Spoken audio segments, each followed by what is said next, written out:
radio sound 2025. What's calling that shit? Is it Stacy?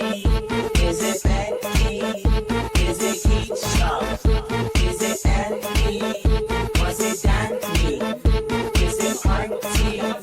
Where's the function? Where the fuck the function? Where the fuck the function? The way I feel right now, I feel like we need to be all alone. So if you just playing around, you need to tell your girl, take a finance home, and that's real. Stop teasing me.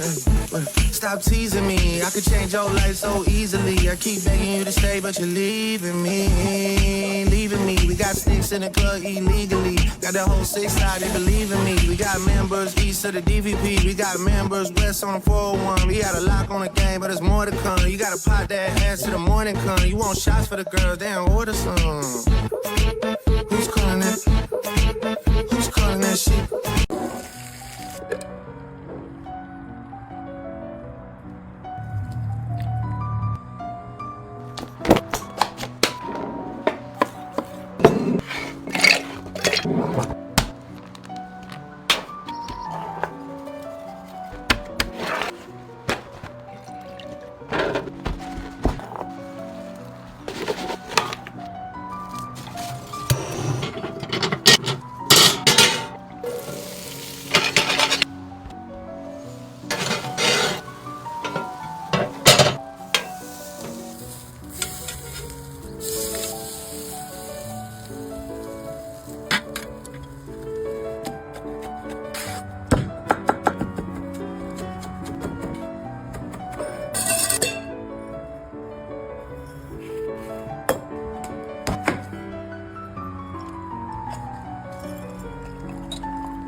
Tu l'aimes bien. On va le faire.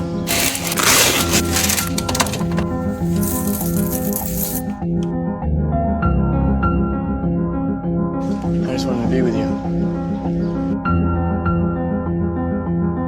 This crock-pot garlic parmesan pasta was my family's favorite meal of the week. This was such a simple dump-and-go recipe that only takes a few ingredients. To make this, you'll start out by adding your chicken to the bottom of your crock-pot. Then you'll add the seasonings I have listed below, 1 jar of Alfredo sauce, and half a jar of garlic parmesan sauce. I definitely recommend using this garlic parmesan if you have little kids or if you don't like a lot of spice. Some of the other garlic parmesan sauces that I've tried have been super spicy and my kids end up not liking it. Once your chicken is done, you'll cook 1 pound of your favorite pasta. While your pasta is cooking, shred or cube your chicken into bite-sized pieces, then add it back into your crock pot. You'll then add in some mozzarella cheese and your cooked pasta noodles. Mix everything up so it's well combined and the cheese is fully melted. I then top this with a little extra cheese and some parsley. We served ours with some Caesar salad and garlic bread. If you've been following me for a little bit, you probably already know that garlic bread is a main food group in my house. We eat it way too much and honestly probably need to cut back. If you try this recipe out, let me know what you think. As always, follow along for more.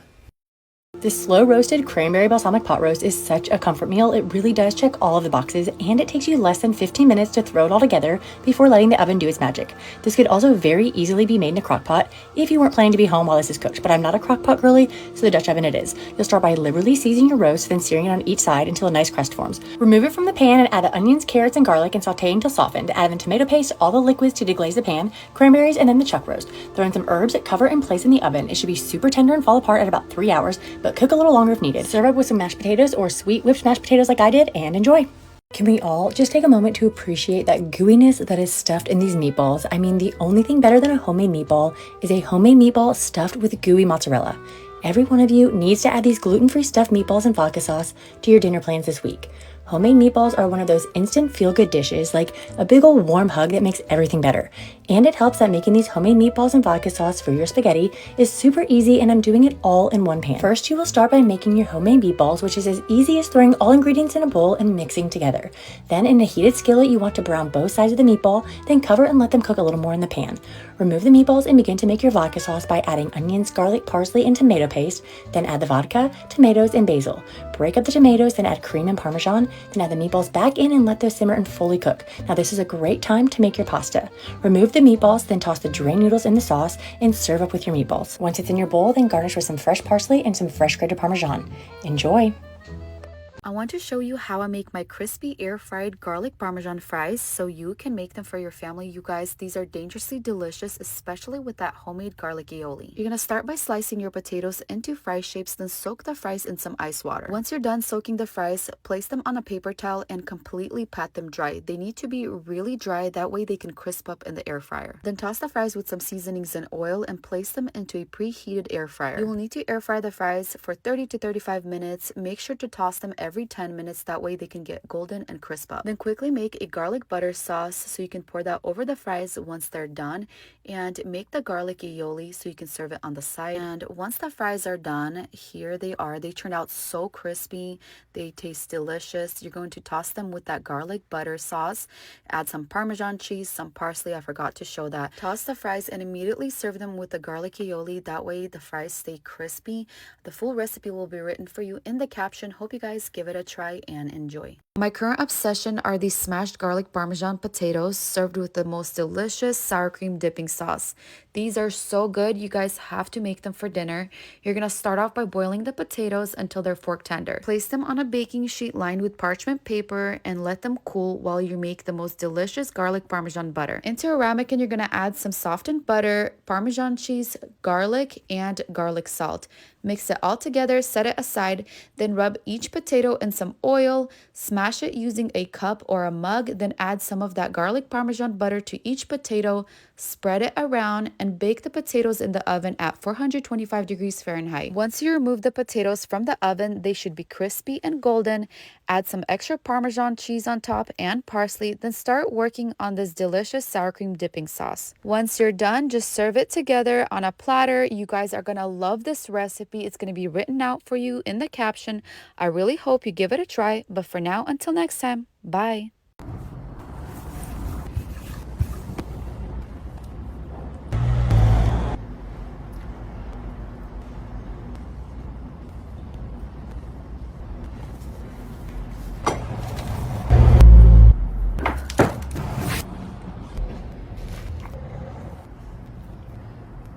This is part 20 of my Easy Weeknight Dinner series, and today we're making crock-pot shredded beef tacos. I've made a lot of variations of shredded beef tacos over the years, but this one is by far my favorite. The beef turns out tender, flavorful, and full of that slow-cooked richness that makes every bite so good. First, I sprinkled taco seasoning right over the roast and then added Kinder's wood-fire garlic for extra flavor. After this, I sprinkled it with garlic powder, onion powder, paprika, and cumin. Next, I poured in the beef broth in a rotel and then set it on low for 8 to 9 hours and let it cook while you're at work or out for the day. By the time you get home, it's fall apart tender and ready to shred. My crock-pot will automatically switch to warm once it's done cooking, which makes it super nice for weeknights. I have all my recipes linked on my Walmart storefront so that you can just add every single ingredient I use straight to your Walmart cart. It makes shopping so much easier. I like to use corn tortillas and then I top it with Mexican shredded cheese, pico, and sour cream. Follow me for more easy family meals that taste amazing and keep dinner stress-free. Don't forget to save this recipe and let me know if you try it. If you haven't tried this viral Trader Joe's recipe yet, you really should because I'm officially hooked on it. These pot stickers turn into the coziest weeknight dinner and it takes almost no effort at all. It's one of those meals you can toss together in a few minutes and let the oven do the rest, which is exactly what I need on the busy weeknights with the kids. All you do is pour in a can of coconut milk, add a few tablespoons of soyaki sauce, and about half a bottle of the Thai-style red curry sauce. Add a little minced garlic and then I toss in a handful or two of baby spinach right on top. Once it's all mixed up, you can put in the pot stickers and then cover the baking dish and bake it at 400 for about 35 minutes. Full recipe for this is in the caption. This is part 2 of me rating easy Trader Joe meals and letting you know which ones are worth making. I'm a busy mom with 3 kids and these type of meals are the perfect weeknight dinner. Once it comes out of the oven, stir everything together and then put a spoonful of the crunchy chili onion oil on top because that's what makes this so good. You can finish it with some sliced green onions and serve it over rice. The pot stickers soak up all that curry sauce and it turns into the most delicious meal. Make sure to follow along if you want more simple ideas like this from Trader Joe's and other easy family recipes. And let me know if you make it.